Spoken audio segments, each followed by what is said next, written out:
ওই যে দেখ মামা আমার ময়না পাখি। ইস, কি যে সুন্দর লাগতেছে। বুঝলাম তোর ময়না পাখি, কিন্তু তোর মতলবটা কি? আরে মতলব কি বুঝতেছিস না? হাতে গিটার, সামনে যাবে, ভাবটাপ নিবে আর কি। গিটার আনছে কিন্তু গিটার তো বাজাইতে পারে না। আরে বাট্টা, ওরা কি আমার গান শুনতে চাইবে নাকি? ওরা কেমনে বুঝবে আমি গিটার বাজাতে পারি কি পারি না? যা, দোয়া করে দিলাম, তুই আমার নিলাম। তো থাক, আসতেছি।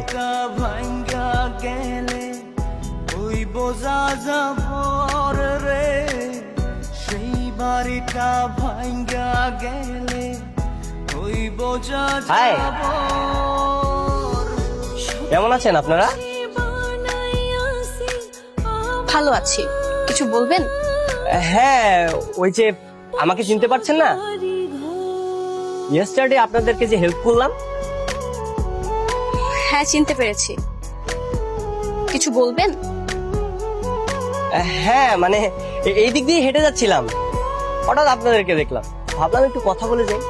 তা গিটার নিয়ে ঘুরছেন, গিটার বাজাতে পারেন? ইয়ে মানে পারবো না কেন? হ্যাঁ, রেগুলার গিটার বাজাই, পারি।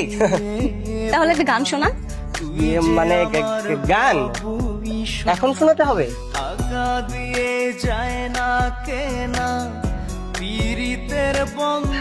আসলে হয়েছে কি, আমার আঙ্গুলে না খুব ব্যথা। কালকে শোনাই? শোনো, তুমি যে কি কারণে আমার সামনে গিটার নিয়ে এসেছো আমি খুব ভালো করে বুঝতে পেরেছি।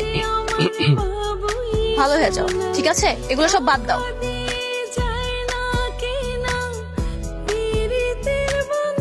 কিরে, ছেলেটা তোকে দেখে এরকম লজ্জায় লাল হয়ে গেল কেন? আর বলিস না, বদমাশ একটা ছেলে। বেশ কয়েকদিন ধরে দেখছি ও আমাকে ফলো করছে।